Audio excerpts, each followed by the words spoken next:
찬송가 430장 주와 같이 길 가는 것 함께 찬송하며 화목한 기도회 시작하겠습니다. 430장 찬송입니다.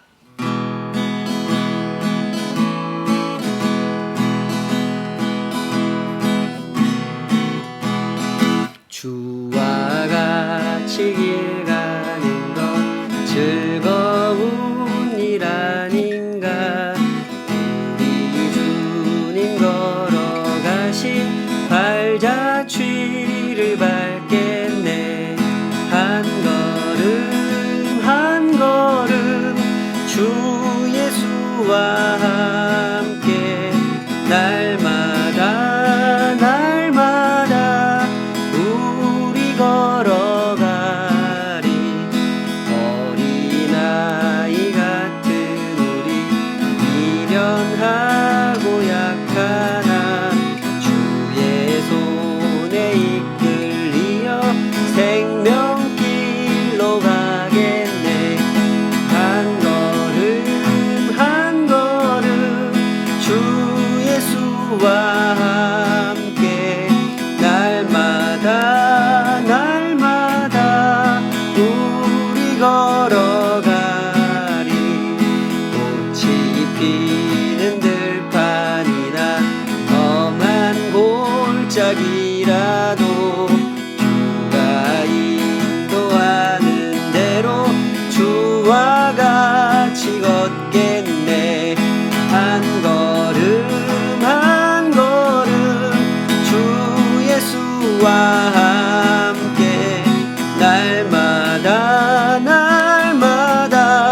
우리 걸어가리. 옛 선지자의 녹같이 우리들도 천국에 들려올라갈 때까지 주와 같이 걷겠네. 한 걸음 주 예수와 함께 날마다 우리 걸어가리.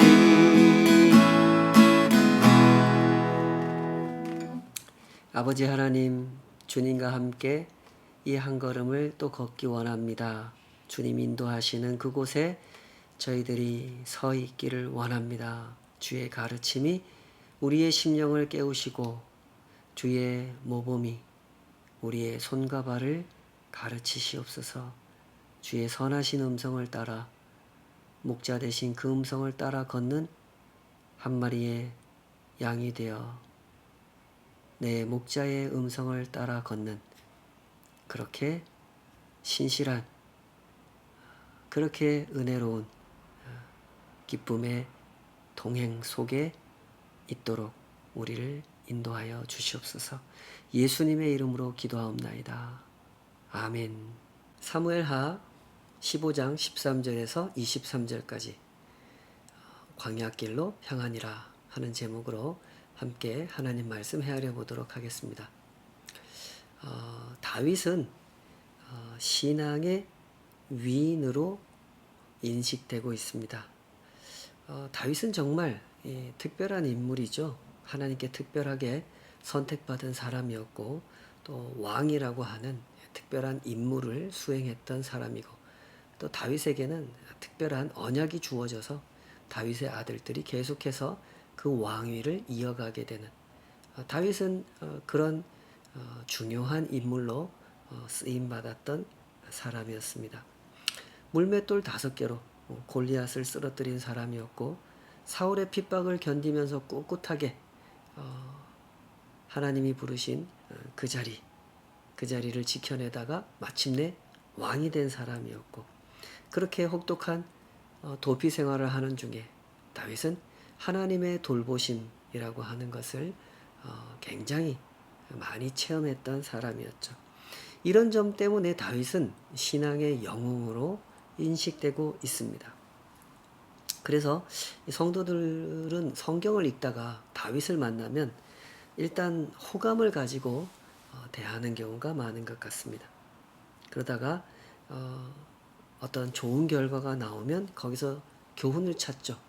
기도했더니 이렇게 응답을 받았다. 그래서 승리했다. 순종을 했더니 이렇게 하나님의 도우심을 입었다. 나도 순종 잘해야 되겠다. 이렇게 교훈을 찾고 적용을 하려고 하죠. 그런 방식의 성경 읽기가 처음부터 끝까지 잘못되었다. 그렇게 말할 수는 없을 겁니다. 그러나 그런 식으로만 성경을 읽어내게 되면 성경이 본래 하고자 했던 메시지, 그것은 전혀 듣지 못하게 되는, 심지어 정반대 방향으로 듣게 되는 그런 문제가 발생하게 되죠. 그래서 우리에게는 이 선입견을 내려놓고 성경이 무엇이라고 말씀하려고 하는지 그것을 주의 깊게 들으려고 하는 자세가 항상 필요합니다. 이런 자세를 가지고 본문을 관찰해 보면 다윗이 지금 압살롬이 일으킨 반란으로 인해서 피난을 가는데 그 피난의 여정을 비교적 상세하게 기록하고 있다는 것을 발견할 수가 있습니다. 15장부터 17장까지 이어지는 이야기가 전부 다 다윗이 피난 가는 과정을 그려주고 있는 내용이죠. 왜 이런 내용을 이렇게 상세하게 그려주고 있는 것일까요? 그 이유는 이 피난의 과정들이 모두 다 이 중요한 사건들의 배경이 되고 있기 때문에 그렇습니다.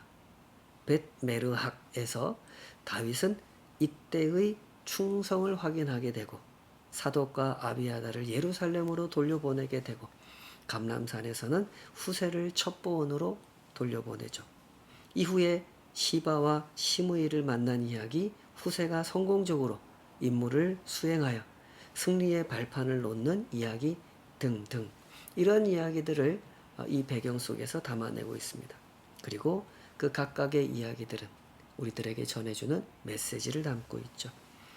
오늘 본문에서 다윗은 전령의 보고를 받고 피난을 결정합니다. 그 대목 한번 보겠습니다. 15장 13절, 전령이 다윗에게 와서 말하되 이스라엘의 인심이 다 압살롬에게로 돌아갔나이다 한지라. 다윗이 예루살렘에 함께 있는 그의 모든 신하들에게 이르되 일어나 도망하자. 그렇지 아니하면 우리 중 한 사람도 압살롬에게서 피하지 못하리라. 빨리 가자. 두렵건대 그가 우리를 급히 따라와 우리를 해하고 칼날로 성읍을 칠까 하노라. 이 상당히 분위기가 어리둥절하고 우왕좌왕하는 그런 분위기죠. 다윗에게 압살롬의 반역 소식을 전해준, 보고한 이 전령의 모습도 그렇고 그 얘기를 듣고 피난을 결정하는 다윗의 모습도 그렇습니다. 대단히 위축되어 있고 허둥지둥하는 모습을 보여줍니다. 다윗에게는 아직 요압이나 아비새, 이때 같은 훌륭한 장군들이 있고 더군다나 다윗은 지금 천혜의 요새라고 하는 예루살렘에 있지 않습니까? 다윗이 급하게 막 도망갈 이유는 사실 없습니다. 때문에 학자들 중에는 다윗이 너무 지나친 결정을 내림으로써 자신을 따르는 사람들을 공경에 빠뜨렸다라고 생각하는 그런 학자들도 있습니다. 여러 가지 추측을 제시하면서 이래서 다윗이 예루살렘을 떠나기로 결정한 것이다 라는 의견들이 상당히 존재하는데요.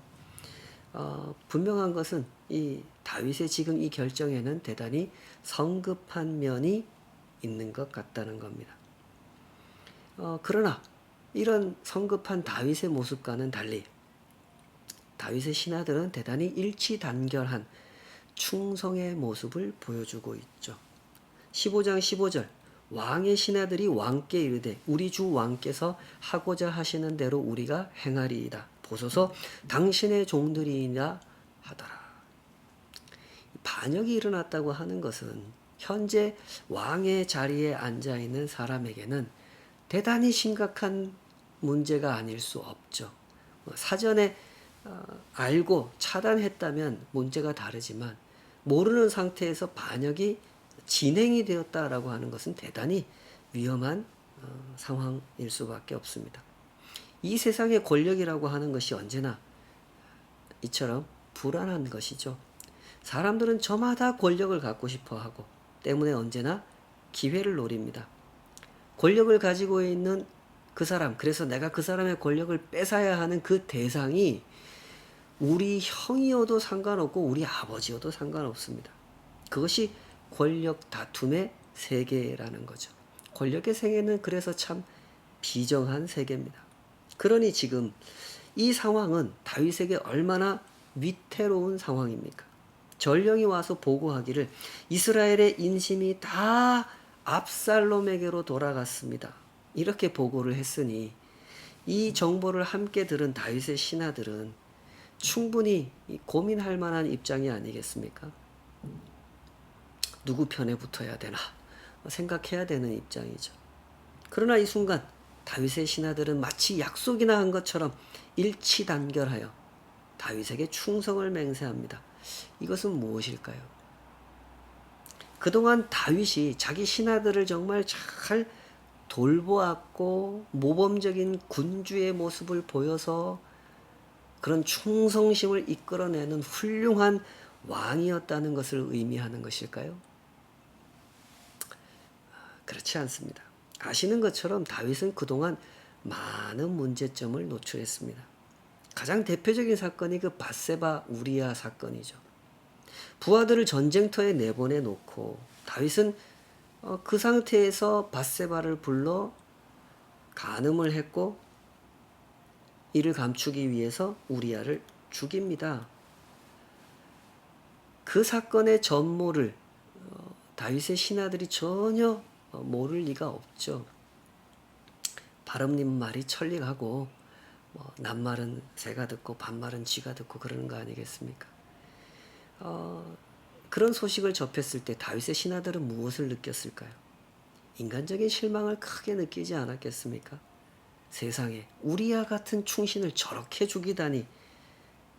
우리아를 죽일 수 있는 사람이라면 그 어떤 신하라도 죽일 수 있는 사람, 그가 바로 다윗이구나. 그런 생각 들지 않았겠습니까? 더군다나 지금 다윗은 수세에 몰려 있습니다. 압살롬에게 많은 사람들이 모여들었고 다윗은 피난을 결정했습니다. 그러니 얼마든지 이 신하들의 입장에서는 다윗을 떠날 이유가 있는 상황이었던 겁니다. 그런데 다윗의 신하들은 전혀 요동하지 않습니다. 성경은 이런 점을 여러 번 반복하면서 강조하고 있죠. 17절 18절 왕이 나가매 모든 백성이 따라서 벤메르하게 이르러 멈추어서니 그의 모든 신하들이 그의 곁으로 지나가고 모든 그렛 사람과 모든 블렛 사람과 및 왕을 따라 가드에서 온 모든 가드 사람 600명이 왕 앞으로 행진하니라. 모든 신하들이 다윗을 따랐다. 모든을 계속 반복하죠. 이런 점을 통해서 사무엘서가 말하려고 하는 것은 무엇일까요? 하나님께서 함께 하셨다. 그 얘기를 하려고 하는 겁니다. 하나님의 나라는 하나님께서 주권적으로 지키시고 주권적으로 운영하시는 나라다. 그 얘기를 하는 거죠. 겉으로 보기엔 이 나라는 다윗의 리더십으로 다윗이 다스리는 다윗의 왕국이고 다윗의 능력에 따라서 다윗이 잘하면 잘 돌아가고 다윗이 잘못하면 잘 못 돌아가는 그런 나라처럼 보이지만 실상은 전혀 그렇지 않다는 것입니다. 다윗도 사울만큼이나 어쩌면 사울보다 더 문제가 많은 사람이었지만 하나님께서 다윗을 택하여 세우셨기 때문에 하나님께서 다윗을 강성하게 하셨기 때문에 다윗이 왕이 되었고 승승장구했고 국제적 리더십을 발휘했고 쓰임 받았던 것이다. 그런 얘기를 하는 거죠. 이것이 얼마나 중요한 메시지인지를 잘 헤아려 보시기 바랍니다. 언제나 우리는 이 사람을 주목하려고 하는 문제점을 가지고 있죠. 물론 사람이 하는 일이 중요합니다.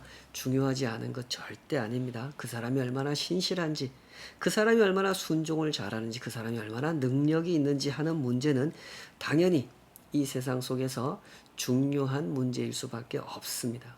그러나 그것이 전부는 아니다. 이것을 기억해야 된다는 거죠. 하나님의 백성들은, 다른 사람은 몰라도 하나님의 백성들은 이것을 헤아릴 줄 알아야 한다. 그 얘기를 하는 겁니다. 하나님의 나라는 하나님께서 세우시고 하나님께서 운영하시는 나라입니다. 그것이 하나님 나라의 본질이고 핵심이죠. 물론 하나님께서 전면에 나서서 하나하나 일일이 운영하시는 것은 아닙니다. 하나님은 위임이라는 방식으로 일하십니다. 이때 다윗을 세워 다윗에게 위임을 하시고 운영을 하셨죠. 사울을 세워 일하셨고 다윗을 세워 일하셨고 다윗의 아들들을 세워 일하셨던 겁니다. 그러나 그들에게만 맡겨버리신 것이 아니라 그들에게 위임하신 후에 그 위에서 다스리셨다라고 하는 겁니다. 그러므로 이 나라 백성이라면 누구를 주목해야 되겠습니까? 눈에 보이는 사울을 주목하고 눈에 보이는 다윗을 주목하고 눈에 보이는 솔로몬을 주목해야 되겠습니까? 아니면 보이지 않는 하나님을 주목해야 되겠습니까? 그 얘기를 하는 겁니다. 하나님을 주목해야 됩니다. 그래야만 진실을 볼 수 있게 되는 겁니다. 지금 세상이 돌아가는 모습을 보십시다. 사람들은 지금 불안에 떨고 있습니다. 러시아가 드디어 핵전쟁을 일으키지 않을까? 그것이 3차 대전으로 확전되지는 않을까?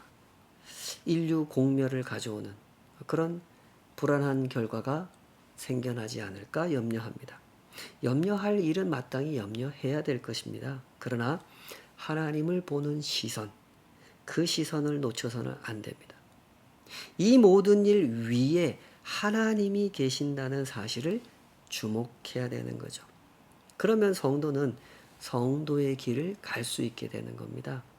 눈에 보이는 권력자들로 인해서 일희일비하거나 그들이 조종하는 대로 겁을 먹거나 그들이 조종하는 대로 뒤로 물러서는 것이 아니라 하나님의 뜻을 따라 하나님이 앞서가시는 길을 따라 의연하게 그 길을 따라 걸을 수 있게 된다는 거죠.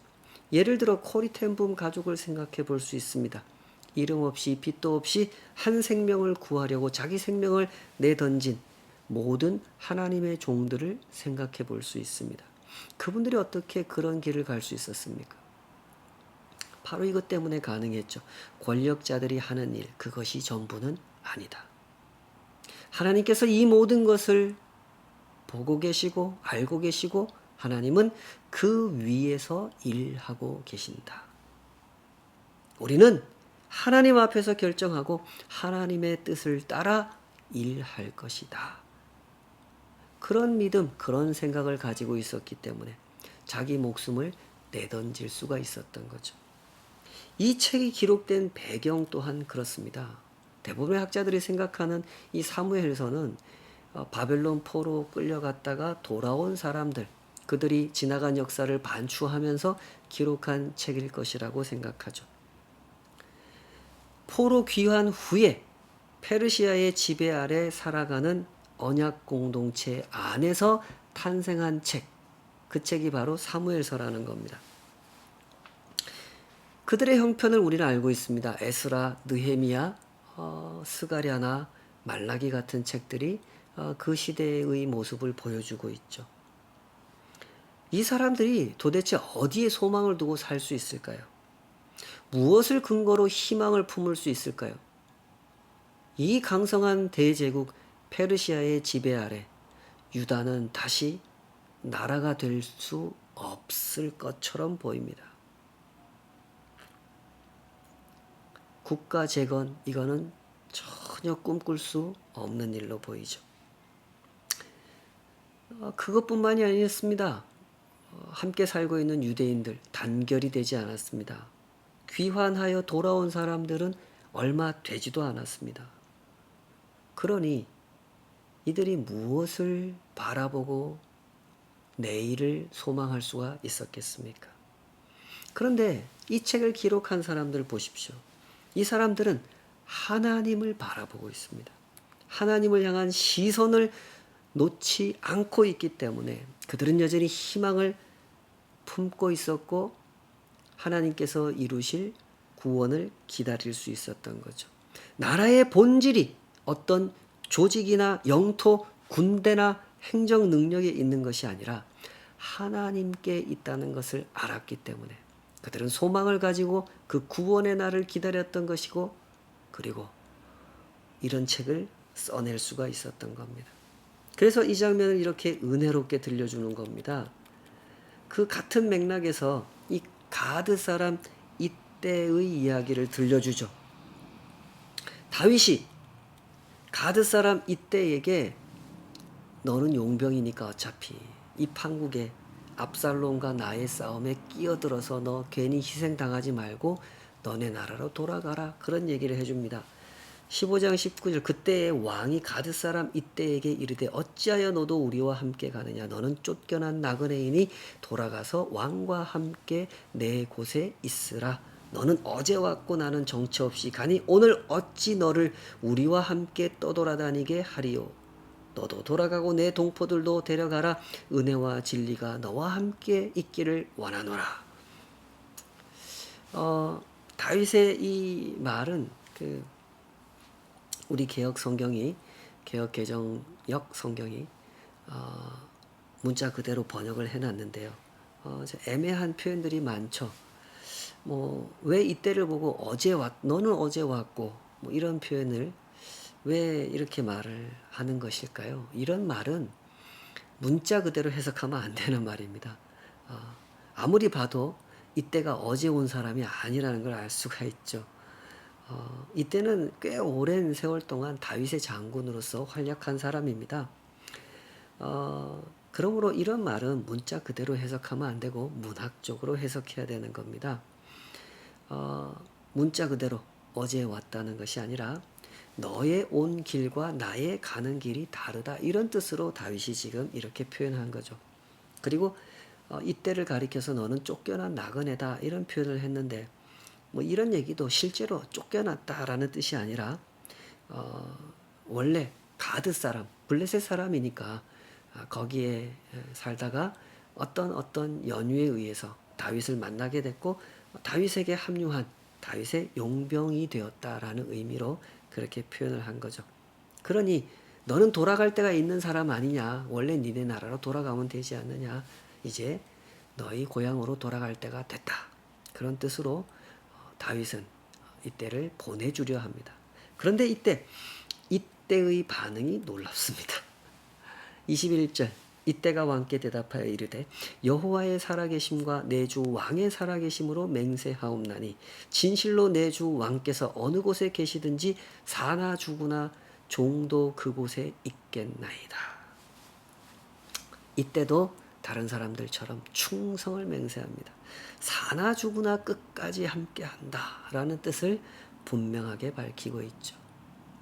그뿐만이 아닙니다. 이때는 신앙 고백을 합니다. 여호와의 살아계심과 내 주 왕의 살아계심으로 맹세합니다. 이러죠. 이때는 분명 여호와 하나님을 향해 신앙 고백을 하고 있는 겁니다. 언제부터 이때가 이렇게 훌륭한 신앙을 갖게 됐을까요?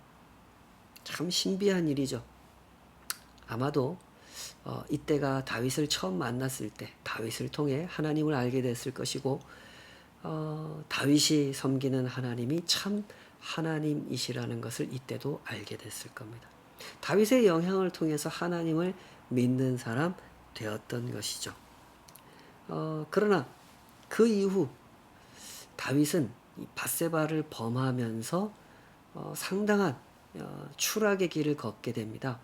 우유부단하게 아들들의 문제를 해결하지 못하고 점점 더 문제를 키워내기만 하는 그런 우유부단한 모습, 통치자로서 여러 가지 부족한 모습, 신앙적인 관점에서 볼 때도 너무나 무능하고 위축되어 있는 모습을 다윗은 노출했죠. 그렇게 흘러간 세월이 약 15년 이상 되는 것으로 보입니다.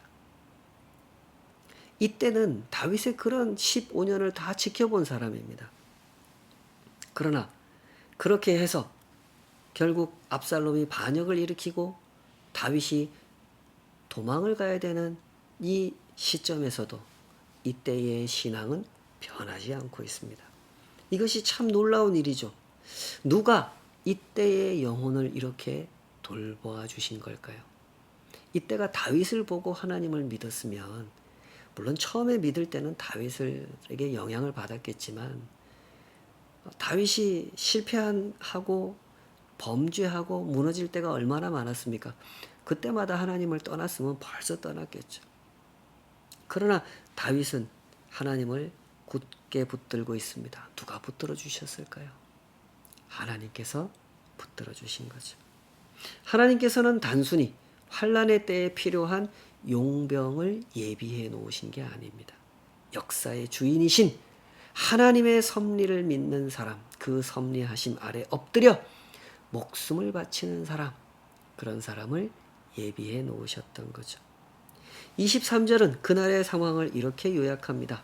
23절 온 땅 사람이 큰 소리로 울며 모든 백성이 앞서 건너가매 왕도 기드론 시대를 건너간 모든 백성이 광야길로 향하니라. 충성스런 신하들의 충성스런 맹세와 합류가 이어졌지만 그래도 피난길은 피난길입니다. 처량하기 그지없습니다. 눈물바람을 하면서 기드론 시내를 건너갑니다. 그런데 여기서 특이한 표현이 광야길로 향했다라고 하는 표현입니다. 나중에 다윗 일행은 마하나임으로 가게 되고 거기서 압살롬과 전쟁을 치르고 승리하고 난 다음에 돌아오지 않습니까? 그런 점을 고려해 볼 때 다윗 일행의 이동 경로를 이렇게 추측할 수가 있단 말이죠. 본문에도 어느 정도 기록이 돼 있죠. 예루살렘 동쪽 기드론 시내를 지나고 감람산을 지나서 바후림을 거쳐서 마하나임으로 간 거죠. 그 길은 광야로 이어지는 길이 아닙니다. 그런데 사무엘서는 다윗이 광야길로 향했다 이랬단 말이죠. 왜 그랬을까요? 이 역시 문자적으로 해석할 일이 아니라 문학적으로 해석해야 되는 표현인 거죠. 사실 다윗에게 있어서 광야라고 하는 곳은 익숙한 곳이 아니겠습니까? 사울 왕에게 쫓겨다니던 시절에 다윗은 광야로 도망갔던 적이 있었죠. 때문에 광야는 다윗에게 많은 체험과 가르침을 제공한 곳이기도 했습니다. 다윗은 광야에서 많은 고생을 했습니다. 그러나 또한 많은 가르침을 받았고 많은 연단을 받았고 많은 인도하심을 받았죠. 다윗에게 있어 광야는 그런 곳이었습니다. 사무엘서가 지금 강조하려고 하는 것이 바로 그런 점입니다. 다윗이 다시 연단의 길, 배움의 길, 인도하심의 길을 가게 되었다는 거죠. 광야는 결코 의미 없이 고생스러운 길이 아니라는 점, 그것을 이렇게 보여주는 겁니다. 겸손하게 하나님을 바라볼 수 있는 길이 광야길이요. 지금 나와 함께하는 이 사람들이 얼마나 소중한 사람들인지 다시금 새로운 눈으로 볼 수 있는 길, 그 길이 광야길이라는 거죠. 길을 선택할 때 우리 마음속에 이런 기준이 있어야 할 줄로 믿습니다. 우리는 편한 길을 찾는 사람들이 아닙니다. 힘들어도 의로운 길, 옳은 길을 찾는 사람들이죠. 하나님과 함께하는 길을 찾는 사람들인 겁니다.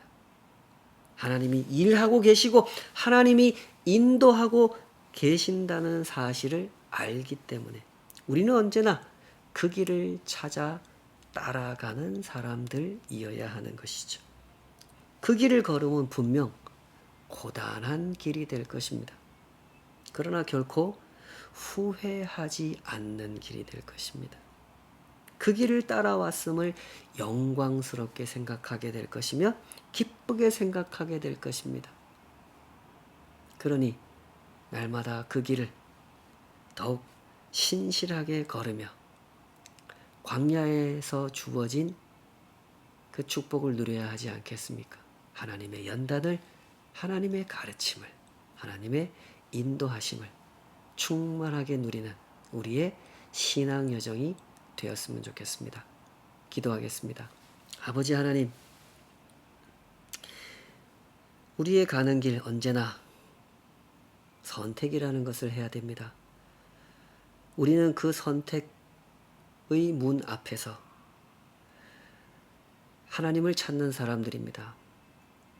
하나님이 어디에 계신지, 어느 길로 가시는지, 어느 문으로 들어가셨는지 그것을 주의 깊게 보고 있다가 하나님께서 먼저 가신 길, 그 길을 따라 그 문을 열고 들어서게 하여 주시옵소서. 광야길을 만날 때 그것을 그저 두려워하거나 낙심하거나 절망하지 않도록 우리를 붙잡아 주시옵소서. 하나님이 인도하시는 그 길에 참된 연단이 있고 배움이 있고 인도하심이 있는 줄 믿습니다. 그 길을 한 걸음 한 걸음 따라가며 날마다 더욱 풍성하게 주님과 동행하는 기쁨을 누리게 하여 주시옵소서. 예수님의 이름으로 기도하옵나이다. 아멘.